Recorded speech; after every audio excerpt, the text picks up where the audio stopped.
We divide 153 by 2 in a long division method.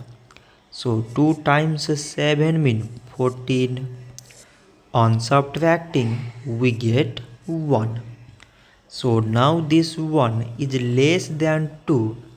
So we bring down the number beside this 3. So it became 13. So 2 times 6 means 12.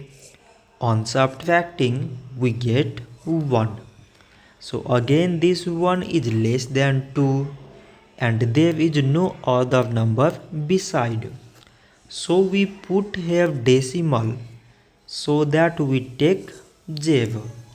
So now it became 10 and 2 times 5 means 10.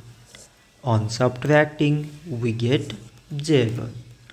So 153 divided by 2 we got 76 decimal 5.